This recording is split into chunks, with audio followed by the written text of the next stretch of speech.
And now, BillyCBoxing.com presents Thumbs Up, Thumbs Down with Billy C. Here he is, Billy C. Thank you, Jeremy C. We're coming at you from the Billy C studio in Lake George, New York. I'm Bill Calogero, and it's time for BillyCBoxing.com's Pro Boxing's Thumbs Up, Thumbs Down for today, September 7th in the year 2012. The thumbs up goes to, and this is going to be my big thumbs up right now to Fight Now. They're putting on, I know we talked about this yesterday, but Fight Now is putting on Fight Week on Fight Now. It's leading up to not one, but three. Not one, not two, but three great fights coming at us from Las Vegas. It starts Thursday night, Jesse Vargas against Aaron Martinez. Saturday, Golden Boy has Saul Alvarez against Josito Lopez on Showtime. And then, of course, on Saturday, HBO's pay-per-view will feature Julio Cesar Chavez Jr. against Sergio Martinez in what is being regarded as the world middleweight fight. Now, here's the thing. You can catch all this action, preliminary stuff, including our show, on Fight Now. Visit their website, www.fightnow.com, for all the information about Vegas Week and about the shows. And speaking of shows, we are going to be doing our show live from the Fight Now studio in Las Vegas, which was located in the sports book at Mandalay Bay. And we want you to be there. That's right. We're going to be broadcasting live this show all next week from 5 to 7 p.m. Vegas time or 8 to 10 p.m.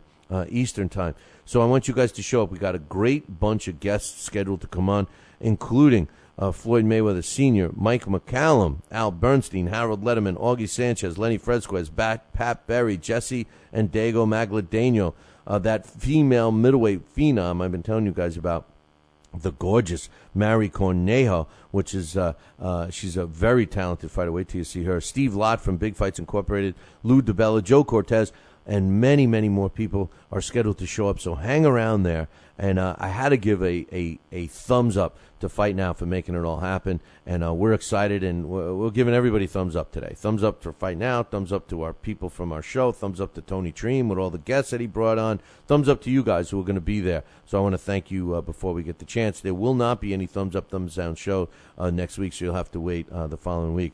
Thumbs up also goes to Chad Dawson and Andre Ward. Why? Because these two guys are stepping up and they're facing each other. We need more of this kind of fighting, these kinds of fights in the sport of boxing. The redundant, I'm going to do this and I'm going to do that BS during press conferences was not there for these two guys leading up to this fight. Both of them are acting in a very businesslike manner, and I think that the end result is going to be a fantastic fight. Now, I just gave my predictions on the Talking Boxing with Billy C show, who I think is going to win, but I'm going to sneak it in right now. I'm picking Andre Ward in this fight, although John Scully is a close friend of mine, and I have nothing against Chad Dawson. I think he's a quality fighter.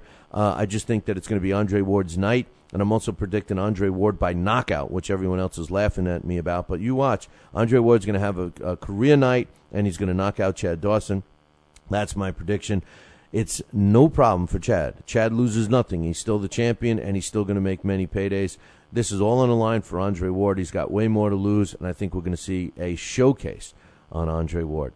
Thumbs up to both Andre Ward and Chad Dawson for a great fight that I know that we're about to receive. Okay, thumbs down goes to the blueprint that's become the road to a world title. What do I mean by that? Well, you know what I mean. The bottom line is nowadays, you get a fighter, he gets a name, he signs with a promoter, and then they protect the hell out of this guy. They build up his record to 20, 22, 25-0, and he faces, tomato can, and then all of a sudden he gets a title shot, and then we're expected for him to develop and become a good fighter as a champion, and this has been happening way too much. It happened in the heavyweight division. I mean, the joke of a heavyweight champion named Alexander Povetkin is actually, should he get by, Rockman? He's going to be fighting another one of these guys. Look at Moritz Wach.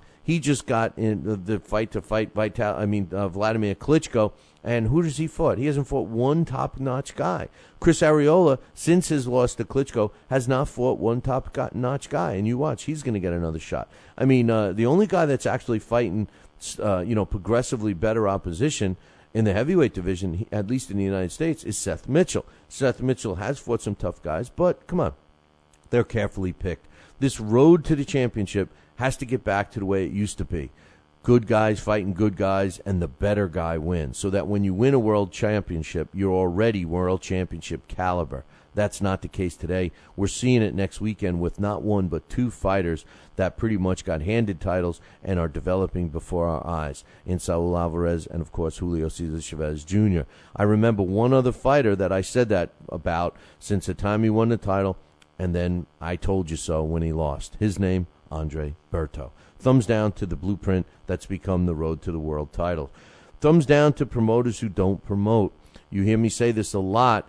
I think it's a great example in this case that we're benefiting from. But when you have two fighters like Andre Ward and Chad Dawson, both world-class fighters, arguably pound-for-pound fighters in the sport today that are virtually unknown, the finger has to be pointed at the promoters. You can't blame the fighters. They do their job in the ring. They're not supposed to promote. Since when has it become the fighter's responsibility to sell tickets to events and do all of this stuff? Well, that's what promoters do now.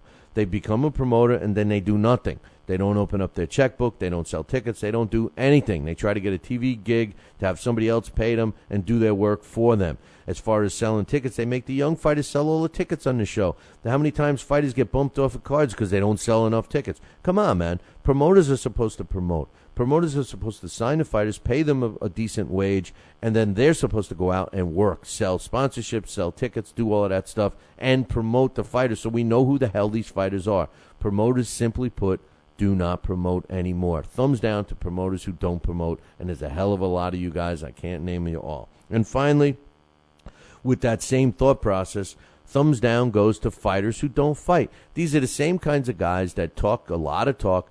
They talk all kinds of smack of how great they are, and yet they never step in with a good quality opponent. If you're going to fight somebody. I coined a phrase years ago that said, everybody wants a fight, but nobody wants to fight anybody. And that seems to be the case. I'm not saying that the injury wasn't legit or anything like that, but Randall Bailey had a great opportunity to fight in a very good fight against Devon Alexander. I personally did not think it was going to be a competitive fight. I thought Alexander was going to win. And I think the Team Bailey, decided that they weren't going to get a shot to win, and they didn't want to give up that title that he values so much, so they backed out of the fight. Fighters need to fight. Promoters need to promote. Thumbs down to fighters who don't fight, promoters who don't promote. Hey, that wraps up our thumbs up, thumbs down for today. Just keep in mind, we will not be doing a thumbs up, thumbs down all next week while we're in Vegas. We want you to tune in 8 to 10 p.m. Eastern Time, Fight Now TV in New York, or you can check it out, BillyCBoxing.com. And also, if you're going to be in Vegas, please stop by. We'd love to have you there. We'll be talking, interacting with the fans. There'll be a lot of people there. You can get autographs, pictures, the whole nine, 5 to 7 p.m., Monday through Friday of next week. We are doing a post-fight show tomorrow, immediately following the Ward-Dawson fight, and we're going to do a post-fight show immediately following the Alvarez and Josito Lopez and the Chavez Jr. and Martinez fights out of Vegas. So hope to see you in Vegas. Ciao, baby.